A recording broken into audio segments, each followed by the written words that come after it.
Yakın dönem Kürt tarihinin önemli isimleri arasında kuşkusuz Koçgirili Alişer Efendi de yer alır ve hikayesiyle Kürt milliyetçileri için eşsiz bir yere sahip olan isimlerden biridir. Öncelikle pek çok tarihi Kürt şahsiyet gibi ne yazık ki Alişer Efendi hakkında da pek az bilgi bulunuyor. Bilebildiğimiz bilgilerin neredeyse tek bir kaynağı var. O da Nuri Dersimi'nin yazdıklarıdır ve bunlar da sınırlıdır. Kuşkusuz Koçgiri ve Dersim meseleleri hakkında yazılmış pek çok kaynak var ve bütün bu kaynaklarda Alişer Efendi'den de bir şekilde bahsedilir. Ama bahsettiğim gibi aktarılanlar neredeyse tamamen Nuri Dersimi'nin yazdıklarından öteye gitmez.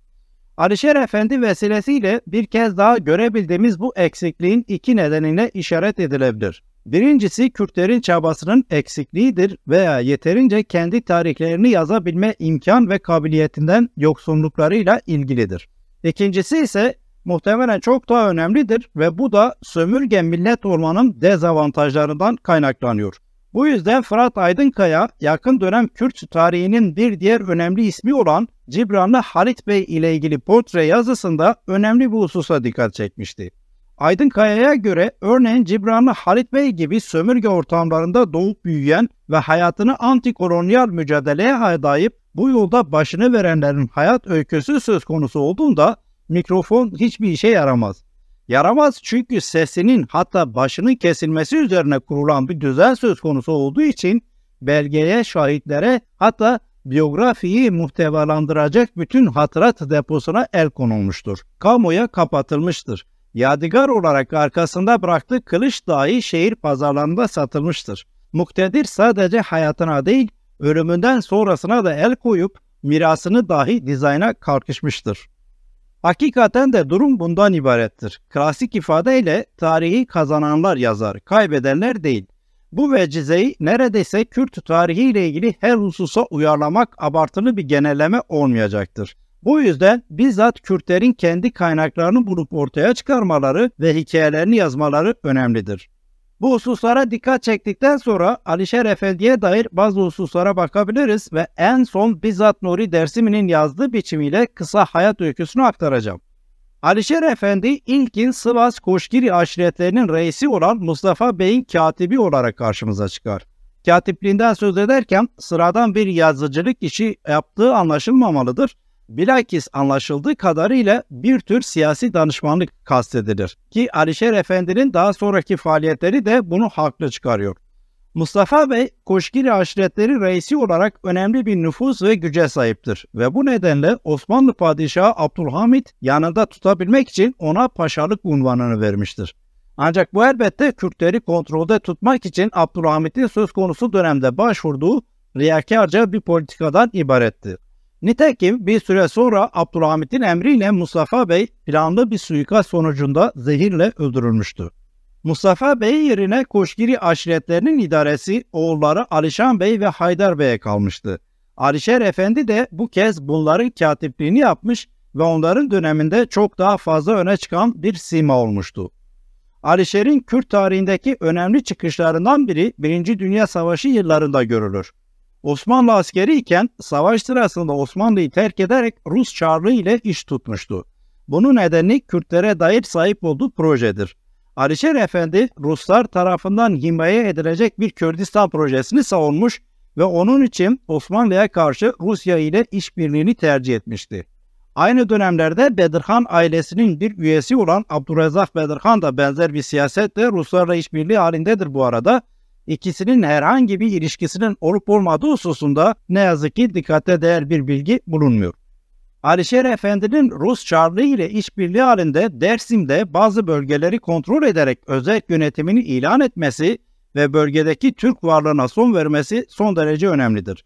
Zira aynı dönemlerde Kürtlerin ağırlıklı olarak Osmanlı idaresi altında ve din kardeşliği siyaseti çerçevesinde hareket ettikleri belirtilebilir ve dönemin Kürt milliyetçileri olarak kabul edilebilecek kişi veya oluşumların siyaseti de yine Osmanlı çatısı altında en fazla kültürel ve belki kısmen de siyasi özellikle ilgilidir. Ve fakat Alişer Efendi ve Abdurrezzak Bedirhan gibi isimler bu genel eğilimin aksine bir siyasete sahipler ve esasında kabul etmek gerekir ki siyaseten dönemin Kürt milliyetçilerinin ortalamasının üstünde görünüyorlar. Elbette işbirliği içinde oldukları Rusların birkaç yıl sonraki durumları veya dönemsel siyaseti hakkında ne derece öngörülü oldukları ayrı bir mevzu. Nitekim 1917'de Rusya'da sosyalistler iş başına gelince Alişer'in de Abdurrazak Bedirhan'ın da hatta Doğu Kürdistan'da Sımku Ağa ve Güney Kürdistan'da Mahmut Berzenci'nin de pek çok isteği karşılıksız kalmıştı. Kürtlerin hak ve özgürlüğüyle ilgili milliyetçi düşünceleri ve projeleri Alişer Efendi'yi 1. Dünya Savaşı'ndan hemen sonra yeniden tarih sahnesine çıkarır. Mustafa Kemal Osmanlı'nın enkazından yeni bir devlet kurmak için çabalarken onun karşısına Koşgiri Kürtleri çıkar ve onlar da Kürtlerle ilgili projelerini hayata geçirmek için hareket ederler. Mustafa Kemal 1920'ye gelindiğinde Ankara'da Millet Meclisi'ni kurarak bir nevi yeni devletin kuruluşunu ilan eder ve kuruluş aşamasında son derece dikkatli bir siyaset izler. Öyle ki Mustafa Kemal yeni kurduğu meclisin ve devletin sadece Türklere değil, Kürtlere ve diğer anasır-ı İslamiye'ye de ait olduğunu söyler. Ama elbette Mustafa Kemal için bunu söylemek bir zaruretti. Zira destek arayışındaydı ve esas projesini hayata geçirebilmesi için daha birkaç yıla ihtiyacı vardı. Nitekim çok değil, 3 yıl sonra 1923'teki Lozan Antlaşması ile uluslararası alanda kabul ettirdikten sonra yeni kurduğu devletin bir Türk devleti olduğunu dünya aleme duyurmuştu.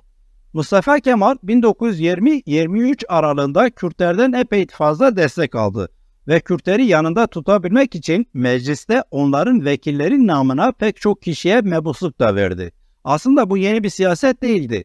Abdülhamit de örneğin Kürtleri yanında tutmak için önüne gelene madalya, nişan, para ve paşalık unvanı dağıtmıştı. Mustafa Kemal de benzer bir din kardeşliği siyasetini yürürlüğe koymuştu. 1923'e kadar da bu böyle olacaktı. Kürtlerin önemli bir kesimi Mustafa Kemal'in ikiyüzlü siyasetle destek verirken bazılarının şüphesi vardı ve bu nedenle kendi gündemlerinin peşindeydiler. Bunlar arasında 1920'lerin hemen başında öne çıkan Koşgiri Kürtleri yer alıyor.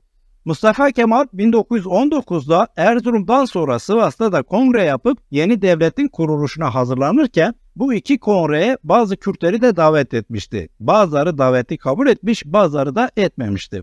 Örneğin Erzurum Kongresi'ne 1925'teki Şeyh Said isyanının liderlerinden Şeyh Said ve Cibranlı Halit Bey katılmamıştı. Sivas Kongresi için Mustafa Kemal, Alişan Bey ve bazı rivayetlere göre Alişer Efendi ile Nuri Dersimi gibi bazı Kürt milliyetçilerini de davet etmişti. Nuri Dersimi'den öğrendiğimiz kadarıyla sadece Alişan Bey davete katılmıştı ve Mustafa Kemal ile görüşmesi epey gergin geçmişti.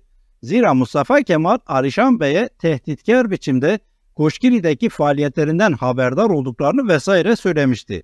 Elbette buna karşın Alişan Bey de bir bakıma kendisine aba altıda sopa gösteren Mustafa Kemal'in niyetinin farkındaydı.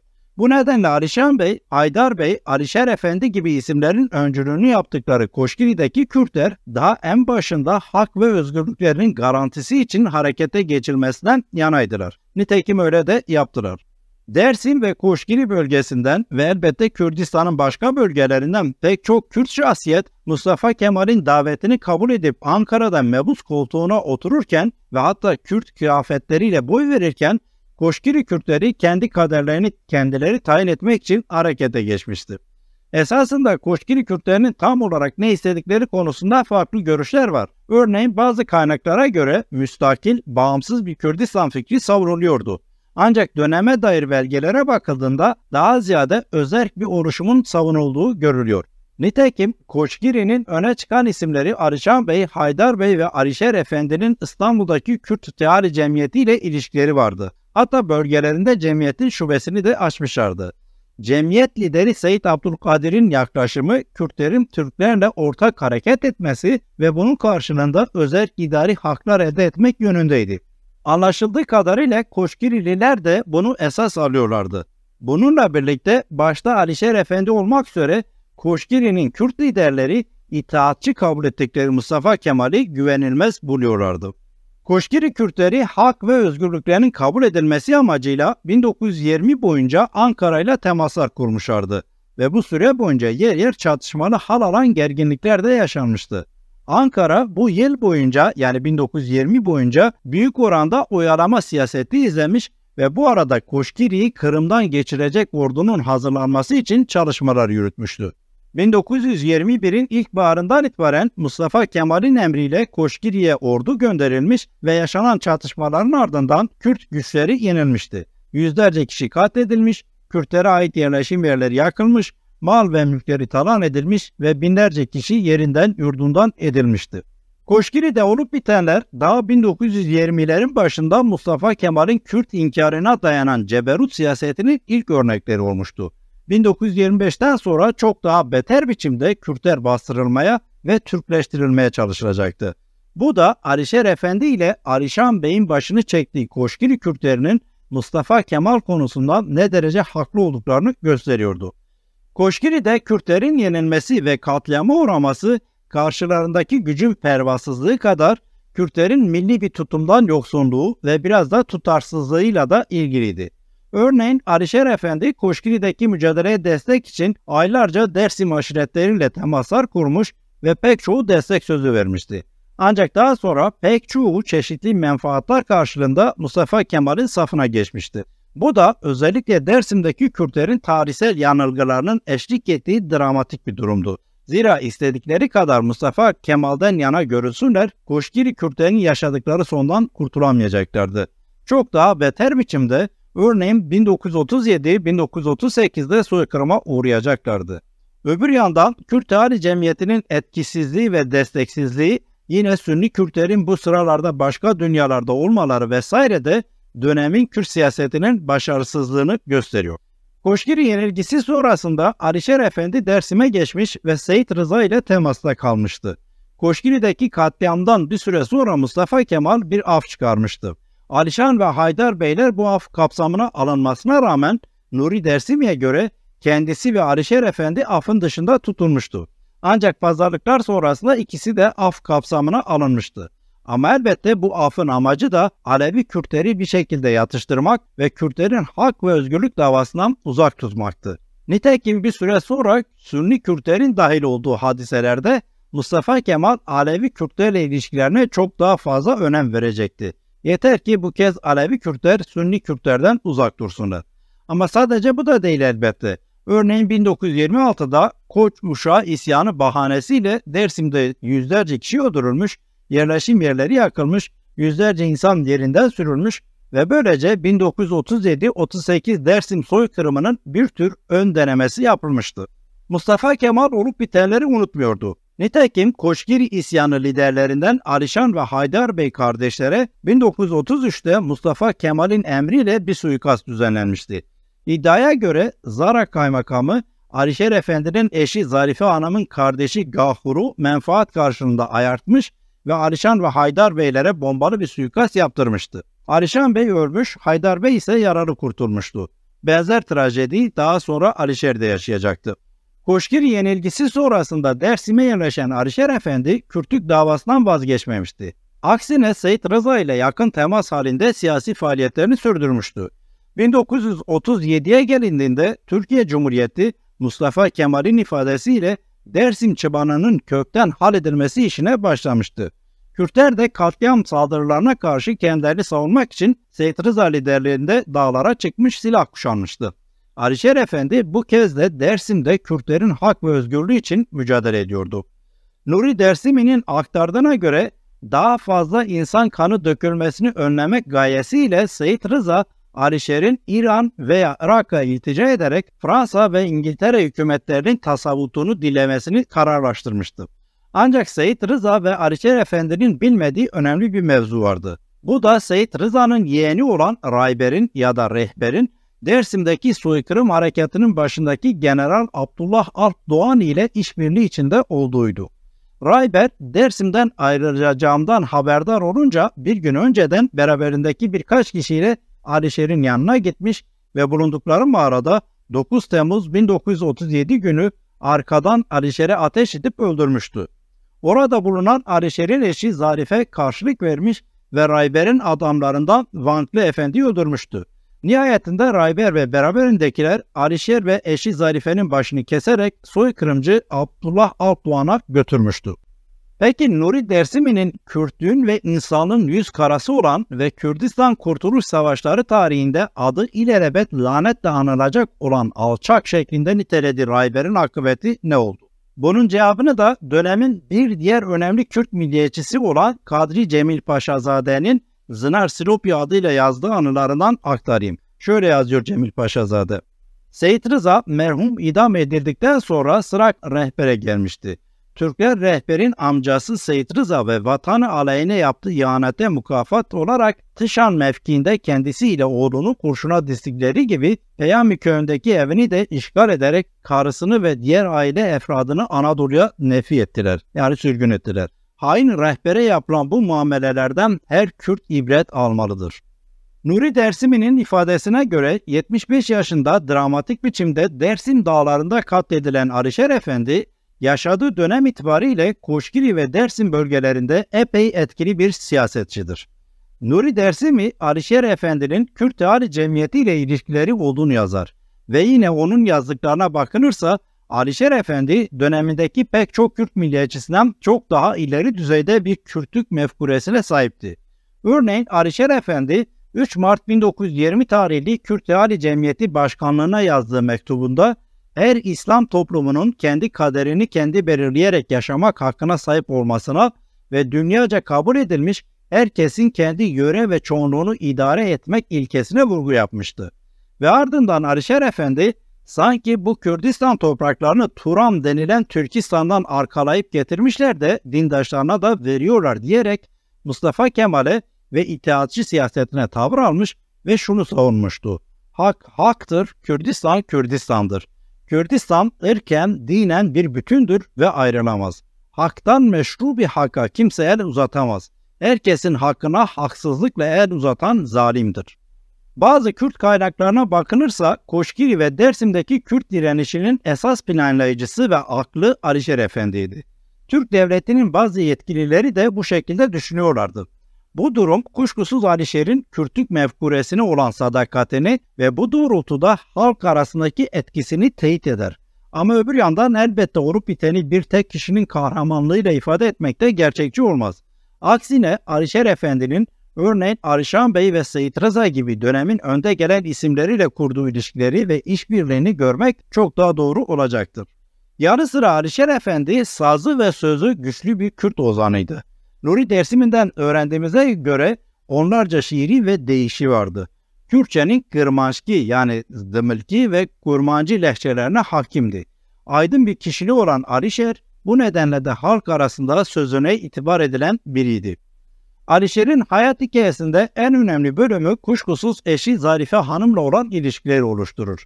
Ancak ne yazık ki diğer pek çok şey gibi bu ilişkinin detaylarına dair de malumatlar yoktur.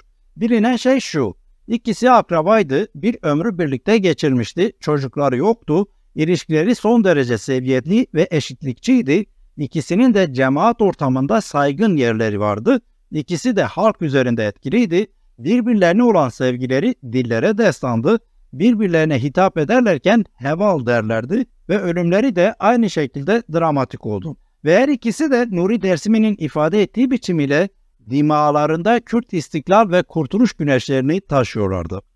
Alişer Efendi ile ilgili ayrıyeten dikkat çekmek istediğim bir husus da şu.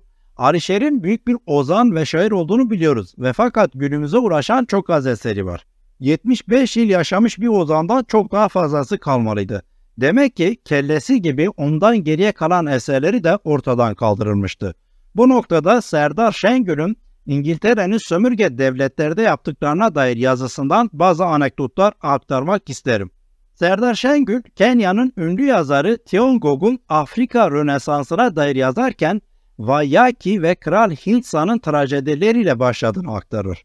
İngilizler esir aldıkları Waiyaki'nin kellesini koparır, cenazesini din ve kültürel geleneklere aykırı biçimde gömer. Güney Afrika'da esir aldıkları Kral Hintsan'ın da kellesini koparırlar ve fakat bu kez kellesini Britanya Müzesi'nde sergilerler. Aynı şeyi Yeni Zelanda'daki Maorilerin kralına da yaparlar. Serdar Şengül bu örneklerin ardından şöyle yazıyor. Fakat sadece insanların kafası bedenlerinden kopartılmamıştı. Fetih denilen bu işgal, kitapları, kitabeleri, el yazmalarını, heykelleri, fotoğrafları ve daha pek çok eseri de aynı şekilde kendi bölgesinden kopardı ve sömürge müzelerinde sergiledi. Bunlar gövde ve köklerinden koparıldıkları için artık canlı değillerdi. Koparılmış başlar, çalınmış kitap ve sanatlar, viran edilmiş yapıların kalıntıları artık bir meta gibi sadece seyirlikti. Elbette bütün bu vahşilik sadece seyirlik bir meta oluşturmak için değildi. Çok daha önemli bir amacı barındırıyordu ve Serdar Şengül bu yüzden yazının devamında şunları yazar. Her şeyden önce biz eğitim yoluyla bedenlerimizin üstüne yerleştirilen kafa ve beyinlerle bu müzelere gidip kesilmiş kellelerimizi izliyoruz. Yüreklerimize korkuyu saran bu kesik kafalar kurtuluş için gerekli olan inancımızı da bizde öldürüyor. Serdar Şengül'ün İngiliz sömürgeciliği vesilesiyle anlattıklarını Türk sömürgecilerine uyarlamak hiç de zor olmayacaktır. 1914'te Abdüsselam Barzani ve yanındakiler Türk ırkçıları İttihatçılar tarafından idam edildikten sonra hiçbir dini ve kültürel geleneğe izin verilmeksizin bedenleri gizlice bilinmeyen bir yere gömüldü. Ardından Mustafa Kemal'in liderliğinde kurulan Cumhuriyet'in ilk 20 senesinde bu kez örneğin Cibranlı Halit Bey, Şeyh Said, Seyit Rıza ve onlarca arkadaşlarının akıbeti aynı oldu. Hala da mezar yerleri bilinmiyor. Sadece son 40 yılda bile onlarca Kürt genci, kadını, yaşlısı ve hatta çocuğunun kafası kesildi. Cenazeleri yerlerde sürüklendi, bedenleri bilinmeyen yerlere gömüldü. Burada konu ettiğim Alişer Efendi ve eşinin akıbeti de tam olarak böyleydi. Belki bir farka işaret edilebilir, o da Türklerin kopardıkları kelleleri sömürge müzelerinde sergilememeleriydi. Ama bunun yerine örneğin Alişer Efendi'nin kesik başı gazete ve dergilerde sergilendi. Hakeza son 30 yılda pek çok kez Kürt gençlerin kesilen başları, yerlerde sürüklenen cenazeleri medya aracılığıyla teşhir edildi ve hala da ediliyor.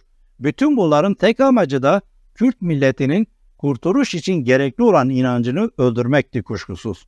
Dolayısıyla Alişer Efendi söz konusu olduğunda Serdar Şengül'ün ve daha önceden aktardığım Fırat Aydınkaya'nın yazdıkları tamı tamına geçerli kabul edilebilir. Zira sömürgeci Türk devleti sadece Alişer'in ve eşinin kellesini kopartmakla kalmamıştı. Onlardan geriye kalan ne varsa el koymuştu. Burada isimlerini zikrettiğim diğer bütün Kürtlere yaptıkları gibi. Bu noktada Alişer'in kitap dolusu sandığından da biraz bahsetmek lazım. Kürt araştırmacı Mehmet Bayrak, Rayber'in Alişer ile eşinin kesik başlarını teslim ettiği kişinin Dersim soykırımında yer alan Albay Nazmi Sevgen olduğunu kaydeder. Sevgen de soykırımcı General Alpdoğan'a bu kelleleri takdim eder. Bayrak, Sevgen'in aynı zamanda Alişer'e ait kitap dolusu sandığına da el koyduğunu ve bunun muhtemelen Genelkurmay arşivinde yer aldığını belirtir. Hakikaten Alişer Efendi'nin hatırat deposuna da el konulmuş ve mirası dahi dizayna kalkışılmıştır. Nitekim bu soykırımcı Albay Nazmi Sevgen daha sonra bu kez sözüm ona kitap ve makaleleriyle karşımıza çıkmıştır. Alişer'in kesik kafasını 1950'de ilk kez Türk Dünyası adlı dergide sergileyen Nazmi Sevgen, yıllarca Kürtlerin ve özellikle de Dersimli Alevi Zazaların Türk olduğunu propaganda eden yazılar ve kitaplar yayınladı. Onun yolunda giden pek çok kişi de Alişer'in mirasını tarumar etmek için benzer nitelikte roman, öykü, yazı vesaire kaleme aldılar. Bütün bunlar yapılırken de Alişer her türlü kötülükle anılmaya ve el konulan sandığı ve kitapları dahil bütün mirası gizli tutulmaya çalışıldı, hala da çalışılıyor. En önemlisi de Alişer ve benzer pek çok Kürt'ün şahsiyetli anısı ve mirası ters yüz edilmek suretiyle Kürtlerin hafızasından silinmek istendi, hala da isteniyor. Dolayısıyla Alişer'in hikayesi tipik bir sömürgeleştirilmiş milletin hikayesidir. Bütün bu hususlardan sonra Nuri Dersimi'nin yazdığı Alişer Efendi'nin kısa hayat hikayesini olduğu gibi paylaşmak istiyorum. Nuri Dersimi şöyle yazıyor. Kürt aydını Alişer, Dersim'in Şeyh Hasan aşiretinin çocuğudur. Koşgiri'nin İmranlı nahiyesindeki çiftliklerinde doğmuş, tahsilini Sivas'ta ikmal etmiştir. Fıtri zekası, kuvvetli mantık ve muhakemesi ve olağanüstü natıkasıyla son derece şöhret kazanmış bir Kürt şairidir. Sultan Hamid yani Abdülhamid devrinde Koşgiri aşiretleri reislerinden Mustafa Bey'in katibi olmuştur. Mustafa Bey, Koşgiri aşiretlerinin menşei olan İbolar kabilesinden olup emsalsız güzelliği, tenasüp endamı ve aynı nispette zekasıyla belirmiş bir zat olduğundan dedesi Alişan Bey ziyameti kendisine bırakmış ve bütün ailesi efradı ve aşiretler Mumailehe inkiyat etmişlerdi. Hamit dahi Mumailehe fahri paşalık rütbesi vermiş olduğundan artık o havalide Alişan Beyzade Mustafa Paşa en büyük nüfuzlu haiz bir Kürt emiri olmuştu. Mustafa Paşa'nın fazla nüfuz ve hakimiyet kazanması Sultan Hamid'in hoşuna gitmediğinden 1248 Hicri tarihinde Sivas'ta Doğu Seraskeri ve valisi sıfatıyla vazife görmekte olan Sabık Sadrızam Gürcü Deli Reşit Paşa'ya gizlice verilen bir emir gereğince Mustafa Paşa Sivas'a davet edilmiş ve yolda zehirletilerek öldürülmüştür. Mustafa Paşa'nın mevkiini oğulları Alişan ve Haydar Beyler işgal etmişlerdi. Mustafa Paşa'nın vefatından sonra Alişer, merhumun büyük oğlu Alişan Bey'e vasi tayin edilmiş, Koşgiri aşiretleri üzerinde büyük bir nüfuza malik olmuştur. Alişer bu nüfusunu kelimenin bütün manasıyla Kürtlük ve Kürdistan istiklali davası uğrunda kullanmış ve bu maksatla Dersim aşiretleri arasında kuvvetli bir birlik yaratmaya muvaffak olmuştur. Alişer kendi akrabasından Zarife adında bir kızla evlenmiştir. Zarife dahi kocası gibi Kürt milli davasına bağlı aynı yüksek gayeleri takip eden emsalsız bir Kürt kızı olduğunu hayatta bilfiil ispat etmiştir. Zarife Kürt kadınları arasında milli uyanış için emsalsız bir propagandacı olmuş ve Alişer'in milli faaliyetlerinde onun sağ kolu ve iş arkadaşı olmuştur. Zarife Alişer'e daima Kürtçe arkadaş anlamına gelen heval sözüyle hitap ederdi. Ne yazık ki duygu ve fikir itibarıyla tam bir birlik olan bu ailenin çocuğu olmamıştır.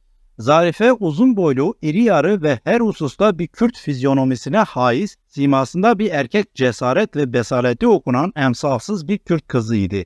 Her yıl Dersim'e gider, milli gayeler hakkında nutuklar söyler ve aşiretler arasındaki ihtilafları ciddi bir hakim gibi hallederdi. Kürt dilini mükemmel tetkik ve tetebbü etmiş olan Alişer, Kürtçe birçok milli şiir tanzim etmiş ve bu şiirleri pek güzel çaldığı sazla halka tegani ederek aşiretlerin milli duygularını heyecana getirmiş, Kürdün yüksek emellerini sözünde ve sazında ihtisas ettirmiş, Kürdün elem ve kederlerini yüksek ruhuyla, söz ve sazıyla ağlamış bir Kürt evdibi olmuştur. Alişer 1914 Cihan Harbi'nde Kürdistan istiklalını temin maksadıyla Rus ordusuna iltihak etmişti. Koşgiri, Sivas, Malatya ve Dersim mıntıkalarının Kürt mümessili sıfatıyla Rus himayesi altında muhtar bir Kürdistan idaresi kurulması için çalışmıştır. Rusların Erzincan'ı işgali sırasında Alişer bir askeri müfreze ile Ovacık ilçe merkezine gelmiş ve orada Türk idaresini lağvederek bir Kürt idaresi kurmuştu. Bu başarı Rus ordularının Dersim'de irtibat noktalarını emniyet altına almıştı. Zaten bu devirde Dersim tamamen müstakil bir idare tesis edebilmişti. Ne yazık ki Rus orduları çekilmeye başlamış ve bu sebeple Alişer onlardan ayrılmaya ve Dersim'e dönerek burada kalmaya mecbur olmuştu. Türk kumandanı Vehip Paşa, siyasi bakımdan Dersim'in durumunu pek önemli gördüğünden Kürtleri kazanmak için Alişer'in ve onunla beraber Rusya'ya iltihak eden diğer Koşgiri ve Dersim gençlerinin affedilmelerini temin ederek bu surette Alişer'in tekrar Koşgiri'ye dönmesine imkan hasıl olmuştu. Alişer'i hiçbir taltif aldatamaz ve derin bir imanla sarıldığı milli emelden vazgeçiremezdi. İstanbul Kürdistan Teali Cemiyeti'ne bir mazbata göndererek Koşgiri ve Dersim Kürtlerinin cemiyete bağlılıklarını bildiriyor ve aynı zamanda her tarafta da bu cemiyette şubeler kuruyordu. 1336 Hicri yılının yani miladi 1918 ama gerçekten muhtemelen 1920 kastediliyor burada. 1920 ilkbaharında Dersim'e geliyor ve Sev Muahiyedesi mucibince Kürdistan'ın muhtariyetinin tasdiki hususunda Dersimlerle birlikte Ankara hükümetine telgraflar yağdırıyordu. Diplomasi alanında yaptığı bu faaliyetlerden başka Dersim'de bulunuşundan faydalanarak halka Kürtçe konferanslar veriyor ve önemli cereyanlar yaratmakla beraber Kürt istiklalinin fiilen temin için teşkilatlar vücuda getiriyordu. Koşgiri savaşlarına bilfiil iştirak etmiş ve bu yüzden ölüm cezasına mahkum olmuş olduğundan artık Ovacık mıntıkasını ikametgah ihtihas etmişti. Dersim'de yıllarca kalmış ve Türk hükümetinin bütün mümanaat ve tedbirlerine rağmen bu Kürt yurdunda gençliği uyandırmak ve teşkilatlandırmak işine devam etmiştir. 1937 Dersim Harbi'nde Seyit Rıza ile işbirliği yapmış ve sözle, kalemle ve fiilen Dersimlerin maneviyatını takviyeye ve umumi birliği perçinlemeye çalışmıştır. Alişer'in 75 yıl süren hayatı, sevdiği, tapındığı, emel ve ızdıraplarını bütün derinliğiyle duyduğu milletinin kurtuluş mezbahası üzerinden kurban giden Kürt yiğidinin milleti için ve yalnız milleti için yaşamış olan namuslu bir fedainin hayatı olmuştu. 75 yaşında olmasına rağmen belli eğilmemiş, yorgunluk ve fütür duymamış olan bu Kürt kahramanı ve onun eşi ve yoldaşı olan Zarife, şayet düşmana satılmış bir alçağın eliyle kahpece şehit edilmemiş olsalardı, muhakkak ki Kürdistan istiklali güneşinin doğduğunu görecekler ve emeklerinin mükafatını alacaklardı. Türk paşasına teslim edilen Alişer'in ve Zarife'nin kanlı başları muhakkak ki Kürt milletinin kurtuluş ilanına sunduğu en kıymetli kurbanlardır.